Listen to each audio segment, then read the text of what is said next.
In the realm of depth psychology, few thinkers have explored the complexities of the human psyche as profoundly as Carl Gustav Jung.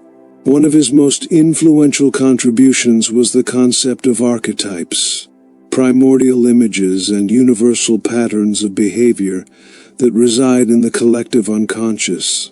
Among these archetypes, the figure of the king stands as a powerful symbol of order, sovereignty, and vision.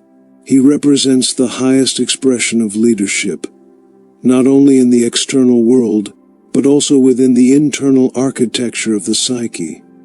Thinking with power and purpose, then, is not merely about authority over others.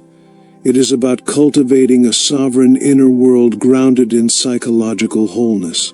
This essay delves into the psychology of the king archetype, examining how individuals can harness Jungian wisdom to develop inner authority, align with a deeper sense of purpose, and think from a place of integrated power. Jungian archetypes and the role of the king. Jung proposed that all human beings are born with innate psychological blueprints, known as archetypes, that influence our behavior, motivations, and relationships. These archetypes manifest in myths, dreams, literature, and even personal experiences.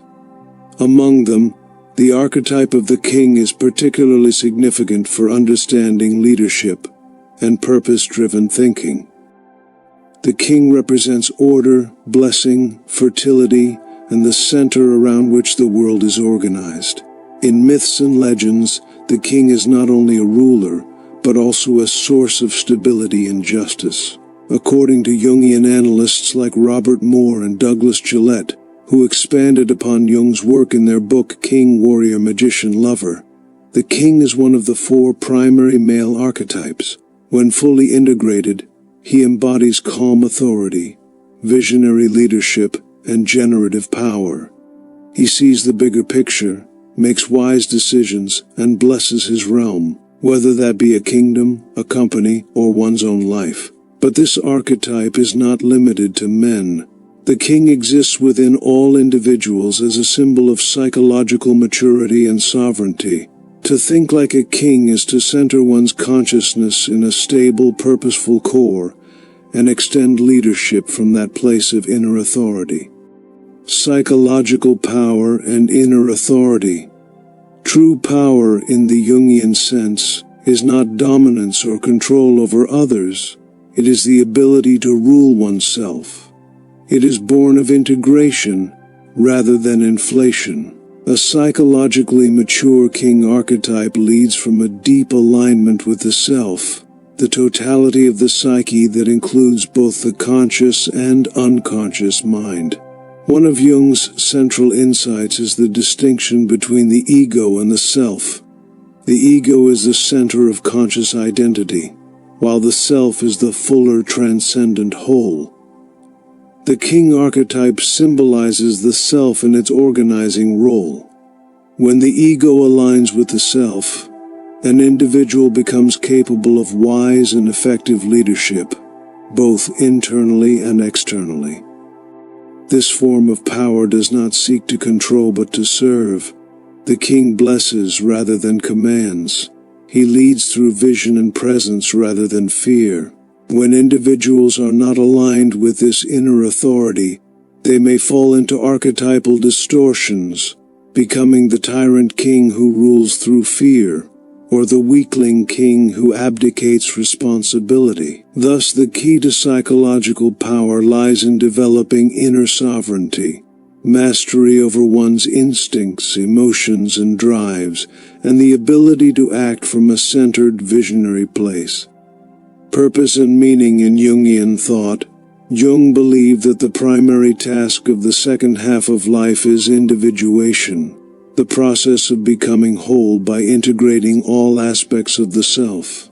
The king archetype plays a pivotal role in this journey, as it represents the organizing center of the psyche that can hold the tension of opposites and bring harmony to the chaos within. Purpose from this perspective is not something we invent, but something we uncover. It is embedded in the deep structures of the psyche, and often revealed through dreams, symbols, and meaningful coincidences, what Jung calls synchronicity. To think with purpose is to align with this deeper calling. It requires facing the shadow, the unconscious parts of the self that have been denied or repressed, and integrating them into consciousness. The king must know the darkness of his kingdom to rule wisely. Without this integration, the king becomes inflated, out of touch, and prone to psychological projection. Jung emphasized the importance of myth and ritual in this process. Myths offer symbolic guidance for navigating life's transitions and struggles.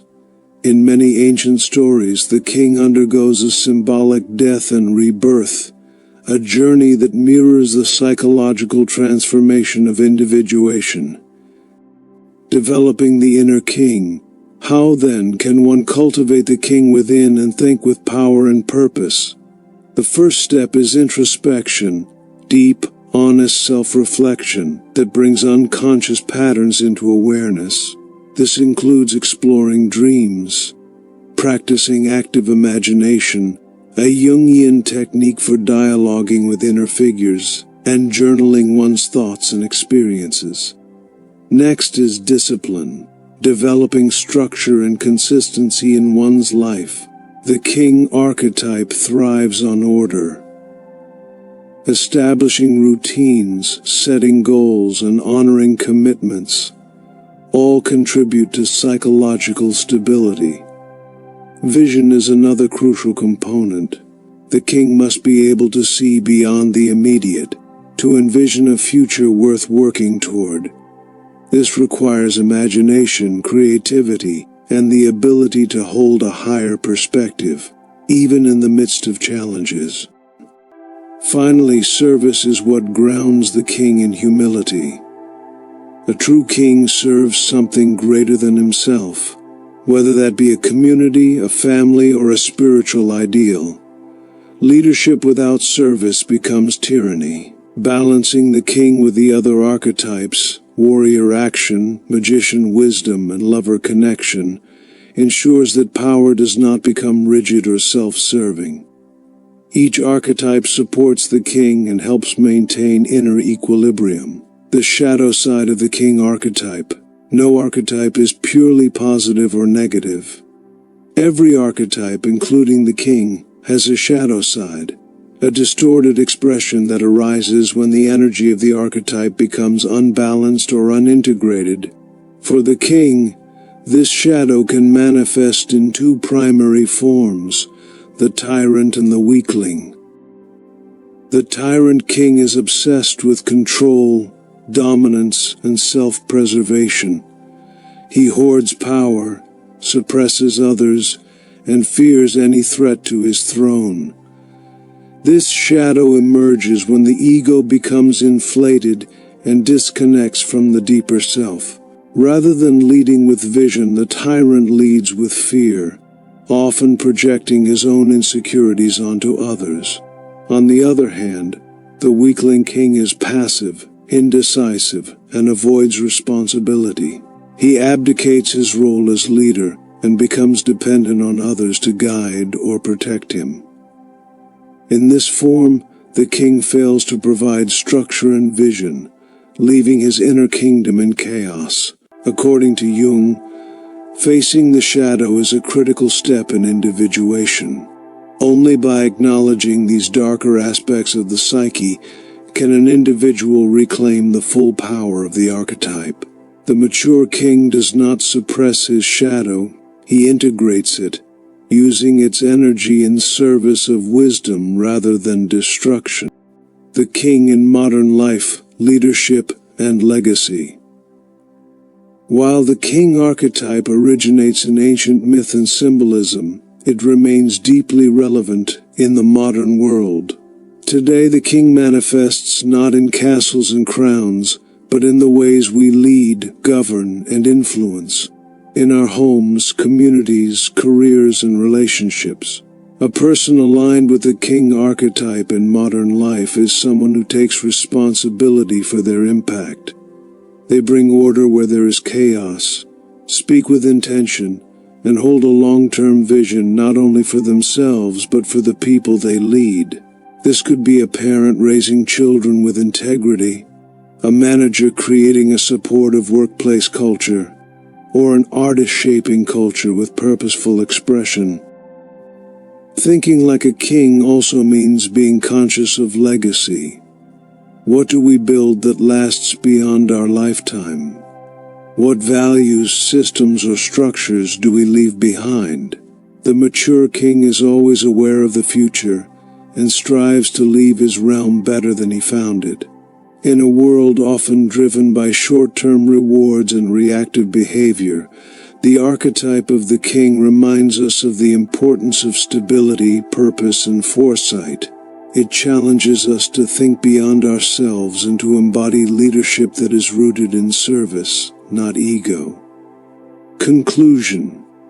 Carl Jung's concept of the king archetype offers a profound framework for understanding how to think with power and purpose. In a world that often equates power with control and purpose with achievement, Jung invites us to look inward, to cultivate sovereignty of the psyche and to lead from the self rather than the ego. To think like a king is to live from a place of vision, balance, and inner authority. It is to bless the world with one's presence rather than dominate it. It is to embrace responsibility not as a burden, but as a sacred duty. And above all, it is to align with a purpose that transcends the personal and touches the archetypal. In reclaiming the king within, we do not become rulers of others. We become rulers of ourselves.